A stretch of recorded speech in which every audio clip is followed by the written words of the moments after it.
Hello दोस्तों, welcome to my YouTube channel Global English. दोबारा हाजिर हूँ एक नए कंटेंट के साथ। दोस्तों, आई होप आपकी तैयारी बहुत अच्छी चल रही होगी। आप लोगों ने काफ़ी कुछ कंसेप्ट्स पढ़ लिए होंगे और बहुत अच्छे से आपकी तैयारी चल रही होगी। और ये टाइम केवल रिवीजन टाइम और प्रैक्टिस सेट लगाने का टाइम। एक ज़रूरी चीज़ मैं अपने वीडियो में वापस, उसका एक रीज़न ये है कि अगर आप मेरे पढ़ाई गई स्पीड को मैच कर लेते हैं तो आप फाइनल एग्ज़ाम को इजीली क्रैक कर जाएंगे। और अगर अब मैं स्पीड स्लो रखता हूँ तो गड़बड़ ये होने वाली है कि एक क्वेश्चन को सॉल्व कराने में मैं 5 मिनट लूँगा तो 10 क्वेश्चन कितनी देर में सॉल्व करूँ।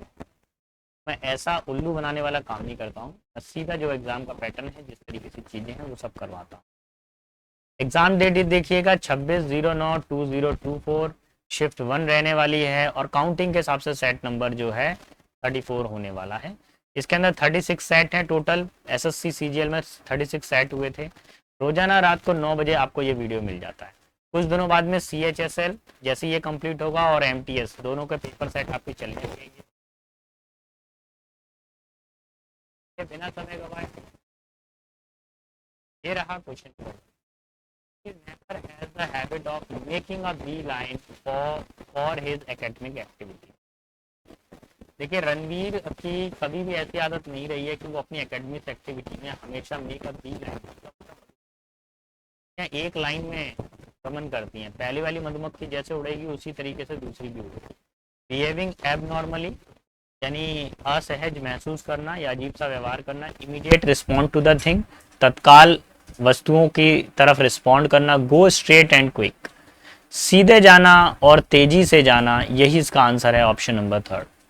सिलेक्टिंग इनकंसिडरेटली, ना समझी से किसी चीज को सिलेक्ट करना नहीं। चलिए बढ़ता हूं आगे की तरफ, क्वेश्चन नंबर 2 पर। मैं आपको एक चीज बता दूं, इसको स्टार प्लस कर लीजिए आप। ध्यान रखिए, मैं बार बार कह रहा हूं, पास्ट इनडेफिनेट टेंस वाला एक्टिव पैसिव वॉइस गारंटेड आपको पेपर में देखने को मिलेगा। हर पेपर सेट में यह आया हुआ है। इवन CGL ने अगर ये सेट नंबर में 34 करा रहा हूं तो मेरा मानना है कि 34 में से करीब करीब 30 सेट्स के अंदर ये आया ही आया होगा। तो मैं यहाँ पर एक फॉर्मूला ड्रॉ कर रहा हूँ, was were plus not plus verb की थर्ड फॉर्म। ठीक है, हमने क्या देखा इसके अंदर कि कभी भी डिड नॉट आ जाए तो इसको पेसिव वॉइस बनाते समय हमें चाहिए वाज वर के साथ में नॉट और थर्ड फॉर्म। तो शुरू हो जाइए। यहाँ पर फोर्थ वाले में हैज बीन आ रहा है, कैंसिल करिए। वाज आ रहा है, नॉट आ रहा है, बीइंग आ रहा है, कैंसिल कर दीजिए। हैड बीन आ रहा है, इसको भी कैंसिल करिए। केवल एक ही चीज है, was not third form. Option number 1 will be the final answer. Clear? बढ़ता हूं आगे की तरफ, क्वेश्चन नंबर 3 पर। The teacher asked him not to keep disturbing the class but it had no effect. Teacher ने उससे कहा कि क्लास को बिल्कुल डिस्टर्ब ना करें, लेकिन इसका कोई भी प्रभाव नहीं पड़ा, कोई भी परिणाम नहीं निकला। तो यहाँ पे अफेक्ट नहीं होगा, यहाँ पे क्या आएगा, इफेक्ट आएगा। अफेक्ट नहीं, इफेक्ट। ठीक है, effect as a noun use होगा तो नो के बाद में हम इफेक्ट का यूज करेंगे। यही हमारा फाइनल आंसर होगा, ऑप्शन नंबर 3। क्वेश्चन नंबर 4 पर आइए, आ जाइए। I don't have any access to the information of this matter. Access का मतलब होता है किसी जगह पे पहुंच होना, रीच। अब आपसे क्या पूछा गया है, एंटोनिम बताना है। डिनाइल का मतलब क्या होता है, किसी चीज को क्या कर देना, मना कर देना, इग्नोर कर देना या रिफ्यूज कर देना। ठीक है। डाउट का मतलब होता है संदेह यानी कि सस्पेक्ट। रीच का मतलब होता है पहुंच होना, अराइवल या अराइव। और क्ल्यू का मतलब होता है एविडेंस, है ना, कोई तथ्य होना। तो देखिए, एक व्यक्ति कहीं पे पहुंच सकता है, उसको समाचार की जानकारी है, उसके पास में इंफॉर्मेशन है, और दूसरा व्यक्ति मना कर रहा है कि मेरे को इंफॉर्मेशन की जानकारी नहीं है, मेरे पास जो भी इंफॉर्मेशन है वो नहीं है। So option number 4 will be final answer. ठीक है। क्वेश्चन नंबर 5 पर आते हैं। वन वर्ड सब्स्टिट्यूशन बताना है आपको। One who works at the bright, one who looks the bright side of the thing. मैं आपको दोबारा से एक चीज याद दिलाऊंगा, जो भी मैंने वन वर्ड सब्स्टिट्यूशन यूट्यूब पर दिए हुए हैं, मेरी एक पूरा प्लेलिस्ट बना हुआ है। आप बिलीव कीजिए, एसएससी के 36 सेट हुए हैं और 36 सेट में हर सेट में से उस वॉकैब टकरा रही है, हर सेट की वॉकैब टकरा रही है। आपको लगेगा सर बहुत लंबी लंबी फेंक रहे हैं, आप एक बार जाके चेक करिएगा खुद ही। आप लौट कर खुद ही कहेंगे नहीं सर जो आप कह रहे हैं वो बिल्कुल सही कह रहे हैं और विद प्रूफ कह रहे हैं, है ना। देखिए पेसिमिस्ट का मतलब क्या होता है, जो चीजों की डार्क साइड को देखेगा। साइंटिस्ट का मतलब वैज्ञानिक, सेंट का मतलब तपस्वी, और ऑप्टिमिस्ट का मतलब होता है आशावादी। यही आंसर हो जाएगा इसका फाइनल आंसर। क्लियर। बढ़ता हूं आगे की तरफ क्वेश्चन नंबर 6 पर। Select the most appropriate meaning of the underline idiom. जो मुहावरा है, ईडियम का मतलब होता है मुहावरा, मुहावरे को अंडरलाइन किया है उसका मीनिंग बताना है। द कंपनी अंडरस्टूड, कंपनी को समझ में आ गया that these small protests of the employee regarding low wages were just the tip of the iceberg। Company को समझ में आ गया कि ये जो प्रोटेस्ट यानी विद्रोह किया है, एम्प्लॉयज ने जो विद्रोह किया है, ये आगे चल के एक बड़ा कारण बन सकता है, बड़ा जो है बड़ी प्रॉब्लम खड़ी हो सकती है। तो देखिए टिप ऑफ द आइसबर्ग का मतलब क्या होता है कि केवल शुरुआत भर होना किसी भी बड़ी समस्या का। पहले तो आइसबर्ग समझिए क्या होता है। जैसे ये पानी है, सागर है, और सागर के अंदर बर्फ का बहुत बड़ा हिमखंड है, और इसके हिमखंड की क्या दिख रही है, केवल हमको इतनी इतनी सी टिप दिखाई दे रही है मान लीजिए, और यहाँ से नाव आ रही है। जैसे नाव इससे टकराएगी तो बाद में नाव को पता चला कि अरे ये तो बहुत ही अंदर तक बहुत बड़ा बर्फ का टुकड़ा है। तो जब ये पता चला कि बहुत बड़ा बर्फ का टुकड़ा है, यानी कि शुरुआत में तो छोटा सा लग रहा था ये, लेकिन बाद में बड़ा हो गई समस्या। आप लोगों ने टाइटैनिक मूवी देखी है, सेम टाइटैनिक मूवी पे ये बिल्कुल सेट बैठता है, the tip of the iceberg, a small noticeable part of a problem the total size of which is really much greater. यही हो जाएगा ऑप्शन नंबर 1 कि देखिए किसी भी बड़ी समस्या के छोटे से हिस्से को समझ लेना और आगे चल के वो समस्या बड़ी हो जाए, यही आंसर है। क्वेश्चन 7 पर आऊंगा, मुझे एंटोनिम बताना है। The author's writing was so captivating, लेखक का जो लिखने का जो काम था, लेख था, वो बहुत ही ज्यादा आकर्षक था, मनोरम था। द रीडर्स वर्स एंथ्राल, एंथ्राल वाइल, एंथ्राल का मतलब क्या होता है, किसी चीज को देख के काफी ज्यादा रोमांचित हो जाना, मतलब उसको देखकर काफी ज्यादा अट्रैक्ट हो गए, रोमांचित हो जाना। While the other book left them completely uninterested, लेकिन बाकी जो किताबें थी वो कैसी थी, बिल्कुल नॉर्मल थी, उनका कोई प्रभाव देखने को उसको नहीं मिल रहा था। ठीक है, अब शुरू हो जाइए। यहां पर क्या क्या दिया हुआ है। पहला तो हो गया एग्रीमेंट। एग्रीमेंट का मतलब क्या होता है, किसी चीज में सहमति होना, किसी चीज को एक्सेप्ट कर लेना। इंटरेस्ट का मतलब होता है किसी चीज में रुझान होना आपका। इंट्रीग्यूट का मतलब होता है कोई साजिश करना, कोई प्लान किया जा रहा हो। और बोर्ड का मतलब होता है नीरस, यानी कि मोनोटोनस। तो अभी देखिए एक बुक क्या कर रही है, आपको एंथ्राल्ड कर रही है, रोमांचित कर रही है, एक्साइटेड कर रही है, और इसका अब एंटोनिम बताना है, तो दूसरी बुक क्या कर रही है, आपको बोर कर रही है। तो यही इसका आंसर है option number 4। Is it clear to you. Question number 8 पर आएंगे। Select the most appropriate verb phrase to fill in the blank. Fill blank को फिल करना है, इसके अंदर एक वर्ब या वर्ब फ्रेज का यूज करना है। तो कुल मिलाकर टेंसेस बेस्ड वाला क्वेश्चन आ गया। Akshaya dash hard of entrance exam and received a high goal. देखो यहाँ पे बीच में आ गया एंड। एंड का एक रूल है कि इसके दोनों साइड पर पैरेलल वर्ब आती है, समांतर वर्ब आती है। यहाँ पे वर्ब की सेकंड फॉर्म है रिसीव्ड। तो अब आपको एक हिंट मिल गई कि सर ने बोला रिसीव्ड सेकंड फॉर्म है, तो यहाँ पर भी सेकंड फॉर्म ही आनी चाहिए। Option number 3 will be my final answer. Clear. बढ़ता हूँ क्वेश्चन नंबर 9 पर। आपको सिनोनिम बताना है बेटा। Even when he was left with the plenty of Fortune, उसके पास भाग्य की तरफ से बहुत सारी समृद्धि है होते हुए भी ही लिव्ड अ फ्रीगल लाइफ, फिर भी वह कैसा जीवन जीता है, कंजूसी भरा जीवन जीता है, माइजर जीवन जीता है। एक्स्ट्रा ऑर्डिनरी का मतलब क्या होता है, कोई काफी ज्यादा एक्स्ट्रा ऑर्डिनरी हो, कोई डिस्टिंक्ट हो, यानी किसी पे विशेष योग्यताएं हो। थ्रिफ्टी का मतलब क्या होता है, थ्रिफ्टी का मतलब होता है जो कंजूस हो, जिसको आप बोल सकते हो कंजूस को माइजर है, फ्रूगल है, स्पेंड थ्रिफ्ट भी बोल सकते हो। स्पेंड थ्रिफ्ट ये भी कंजूस होता है। पर्पसलेस एमलेस, जिसका कोई उद्देश्य ही नहीं है, एमलेस। हार्ड वर्किंग का मतलब हो गया लेबोरियस यानी कि मेहनती। अभी क्या करना है, सिनोनिम बताना है, कंजूस का कंजूस बताएंगे। Option number C will be my final answer. Clear? Let's see question number आ जाइए 10 पर। 10 क्या कह रहा है? He was the most honest. Honest का मतलब ईमानदार होता है। And good hearted man that she had ever met. वह इतना ईमानदार और अच्छा हृदय वाला व्यक्ति है जिससे वह महिला अपने जीवन में कभी मिली थी। देखिए यहां पर अब आप देखिए डिसेप्टिव का मतलब क्या होता है। डिसेप्टिव का मतलब होता है जो व्यक्ति क्या करता है, छल करता है, दूसरों से चीट करता है, चीटर। सिंसियर का मतलब होता है ऑनेस्ट, यही इसका आंसर हो जाएगा। फेक का मतलब होता है अनरियल, जो रियल ना हो। और बाइस्ड का मतलब होता है झुका हुआ, ठीक है, स्लाइंट कह सकते हैं। क्या बोल सकते हैं? स्लाइंट, स्लाइंट झुका हुआ, ठीक है, यानी जो पक्षधर ना हो, निष्पक्ष ना हो, ठीक है।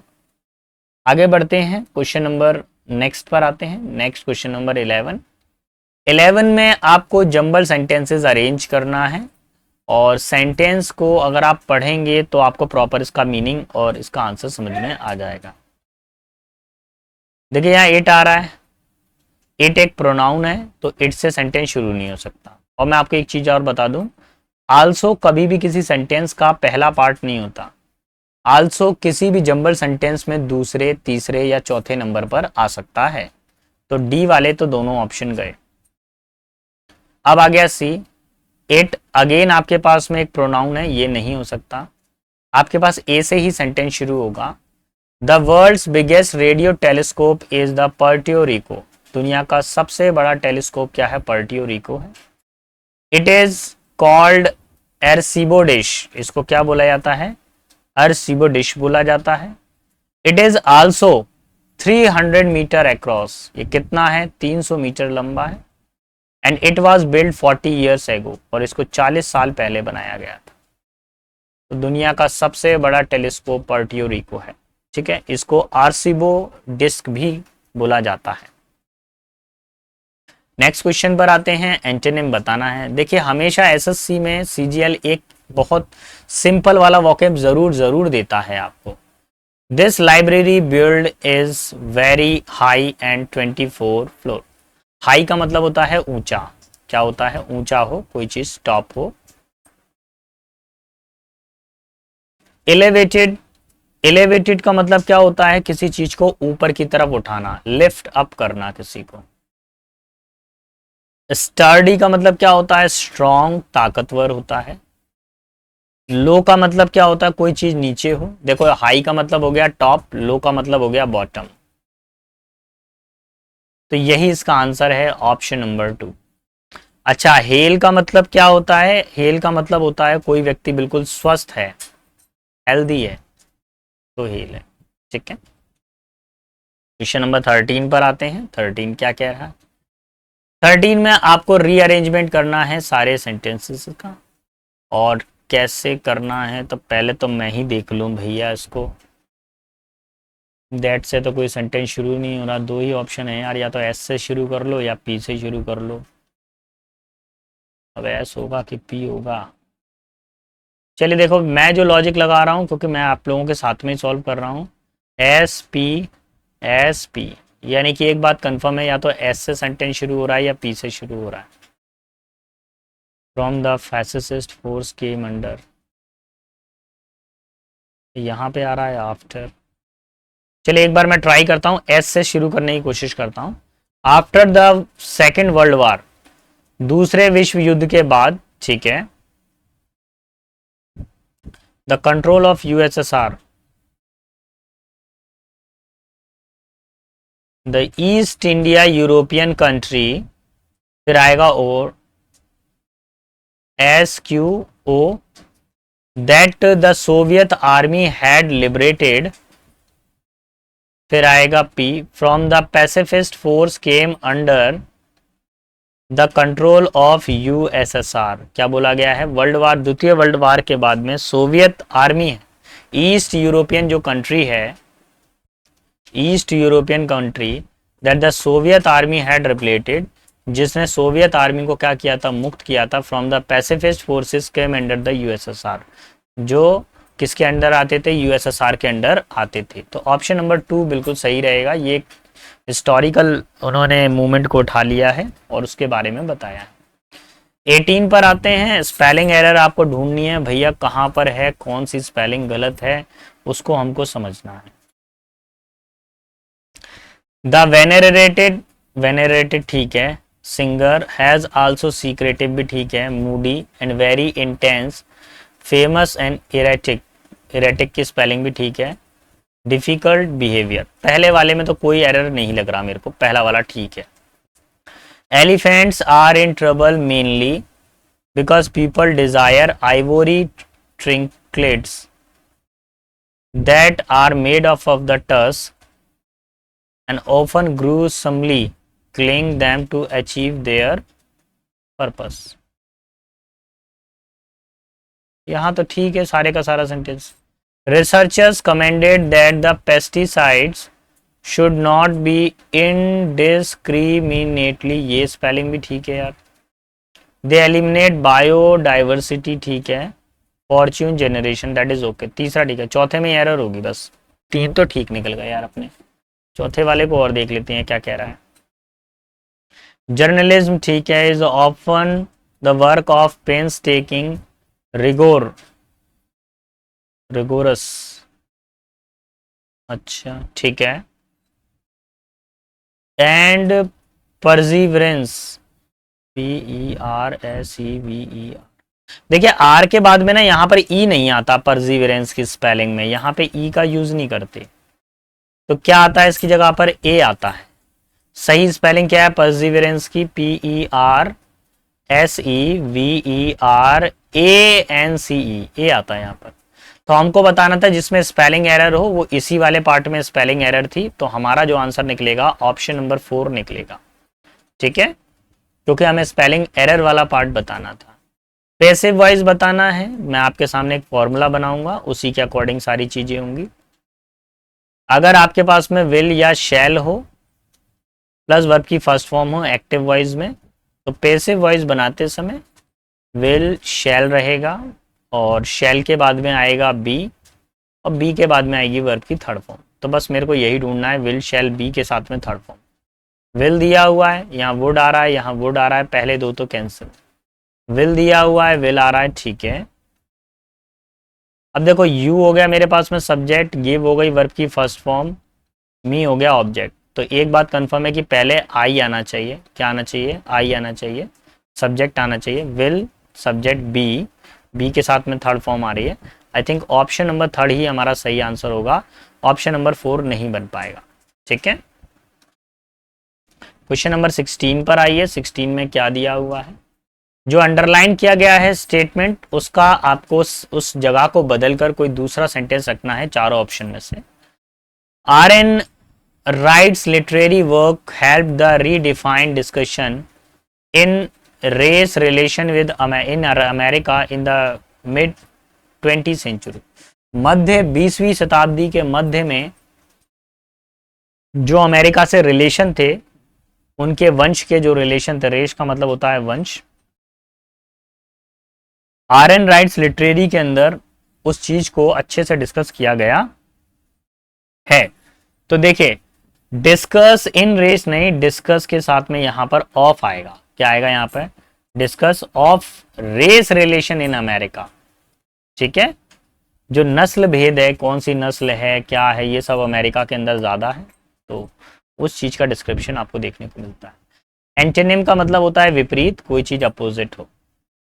वर्ड है हमारे पास में प्रोफ्यूज, प्रोफ्यूज का मतलब होता है कोई चीज बहुत अधिक मात्रा में हो, अबंडेंट, अधिक मात्रा में होना, प्रचुर मात्रा में। हम्बल का मतलब होता है विनम्र, पोलाइट। प्रॉम्प्ट का मतलब होता है किसी चीज पे अचानक से एक्शन लेना, इंस्टेंट। जस्ट का मतलब होता है, दो मीनिंग होते हैं, जस्ट का मतलब न्याय भी होता है, जैसे कोई चीज हमने बिल्कुल न्याय की है, किसी के साथ जस्टिफिकेशन किया है। और जस्ट का मतलब जस्ट एक मीनिंग ये भी होता है अभी।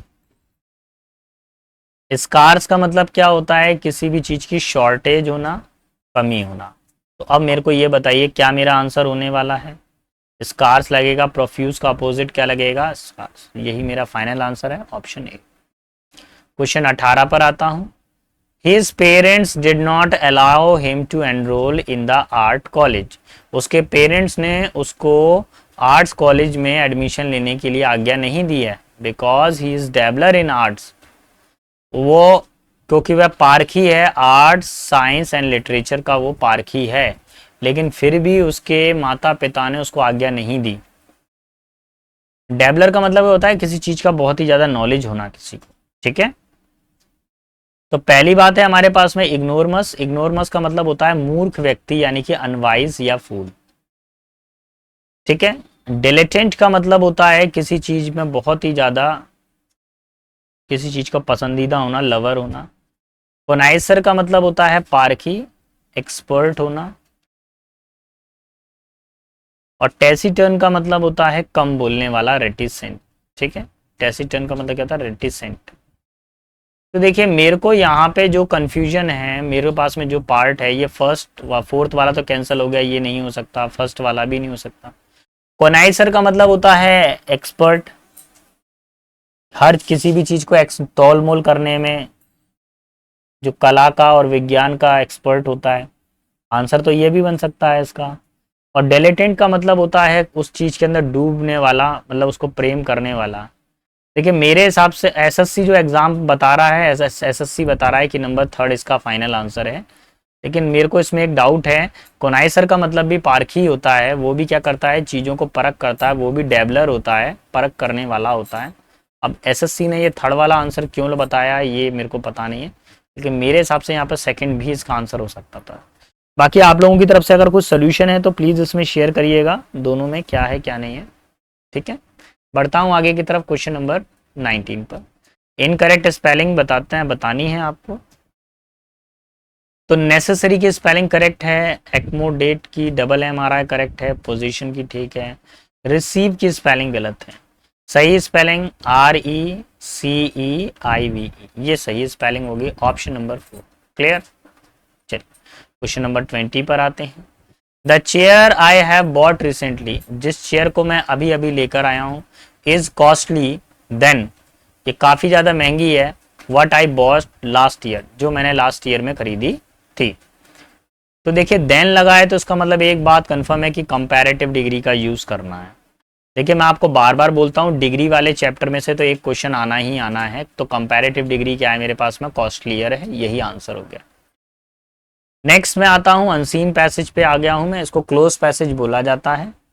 बोला गया है 2022 sees us the entertaining a third year of the pandemic. देखिए 2022 क्या था, entering of third year of pandemic, जो कोरोना काल लगा था, कोविड-19 जो था उसका वो तीसरा साल था 2022। And the harm dash children is increasing evident, और बच्चों को उसका नुकसान देखने को मिल ही रहा था, ठीक है, कि काफी सारा नुकसान हुआ था बच्चों का। क्या हुआ, सीम्स टू तो होगा नहीं, डेड नहीं होगा, डस टू नहीं होगा, डन, उसने उस काम को कंप्लीट कर दिया। उसने बच्चों की जो नुकसान करना था वो कोविड कर चुका था नुकसान। A record rise in child poverty, बच्चों की गरीबी के अंदर, चाइल्ड पॉवर्टी यानी बच्चों में जो गरीबी है वो देखने को दिख रही थी। Setback to the progress on, और उनकी जो प्रोग्रेस थी वो भी क्या थी, कम होती जा रही थी, पीछे की तरफ हटती जा रही थी। डैश वैक्सीन, अच्छा भैया वैक्सीनेशन का क्या था, इरेगुलर वैक्सीनेशन था, नहीं अलग अलग वैक्सीनेशन नहीं, सिमिलर एक जैसी, सिमिलर वैक्सीन, रूटीन वैक्सीनेशन, उनको रूटीन क्या कर रहा था, रूटीनली सब लोगों को लग रहे थे ना टीके, ना कोरोना का 1 टीका, कोरोना का 2nd टीका, ये सब लग रहे थे। Disruption to education for entire generation, और एक पूरी जनरेशन की जो शिक्षा प्रणाली थी वो पूरी खराब होती जा रही थी। दैट हार्म, जो क्या कर रहे थे, नुकसान पहुंचा रहे थे। Dash an unintended side effect of the world's efforts to manage the crisis, और बहुत ही ज्यादा एक ऐसा मतलब साइड इफेक्ट देखने को मिल रहा था कि संसार उसको मैनेज नहीं कर पा रहा था प्रॉपरली। तो यहाँ हैव तो आएगा नहीं, देखो दैट हार्म मतलब सिंगुलर है तो मेरे को सिंगुलर वर्ब ही चाहिए रहेगी। ठीक है, वर्ब सिंगुलर चाहिए रहेगी और साथ में मेरे को टेंस भी देखना पड़ेगा कि कौन सा वाला टेंस प्रयोग होने वाला है यहाँ पर। तो कर चुका था नहीं, किया है वाला हो जाएगा यहाँ पर, ऑप्शन नंबर 3 ही सही लगेगा। ठीक है, कोविड हैज बीन, देखो मैंने ऑप्शन नंबर 3 हैज क्यों लिया है, क्योंकि आगे भी देखो हैज वाली चर्चा की गई है, पूरा स्टेटमेंट जो है प्रेजेंट कंडीशन को बता रहा है, इसलिए मैंने प्रेजेंट कंडीशन वाला ही हैज लिया है, पास्ट नहीं लिया है। हाँ, आगे क्या बोल रहा है, lopsided dash vaccination aside learning losses have been greatest among the poorest children and the job losses have been disappointed borne by the women and the youth. देखो बच्चों का क्या था कि शिक्षा के अंदर कमी आ रही थी, तो एसेस का मतलब होता है पहुंच होना। वैक्सीनेशन को अगर साइड कर दें तो इसके अलावा हम देखो क्या क्या नुकसान हो रहे थे कि बच्चों को शिक्षा के अंदर कमी, लोगों की नौकरियां जा रही थी। ठीक है, what next for the world's children in the year ahead, और भविष्य में बच्चों के साथ क्या होने वाला था ये हमको कुछ नहीं पता था। As in the past 2 years, बीते 2 वर्षों में prospects of the children will continue to the hinge dash on the pandemic and how it is managed. देखिए अब कंटिन्यू 2 साल से क्या हो गया, बच्चों की पढ़ाई में नुकसान तो हुआ, अब हम उनको मैनेज करना है, कैसे मैनेज होगा, क्या होगा। तो देखिए यहाँ पर माइनर तो कोई इफेक्ट नहीं था, बड़ा इफेक्ट देखने को मिला है। फॉरमोस्ट भी नहीं होगा, ऑलमोस्ट भी नहीं होगा, क्या आएगा, most on, hinge most on, उसका जो सबसे ज़्यादा जो प्रभाव है वो पेंडेमिक का हमको देखने को मिला है बच्चों की शिक्षा के ऊपर, हालांकि और भी चीज़ों पे मिला है। तो बेटा आई होप आपको मेरा पढ़ाना पसंद आया होगा। अगर आपको हमारा पढ़ाना पसंद आया है तो प्लीज़ चैनल को लाइक शेयर सब्सक्राइब ज़रूर करिएगा। मिलता हूँ मैं नेक्स्ट वीडियो में नेक्स्ट कंटेंट के साथ में, तब तक को सारे बच्चों के लिए बेस्ट ऑफ लक। जय हिंद, जय भारत।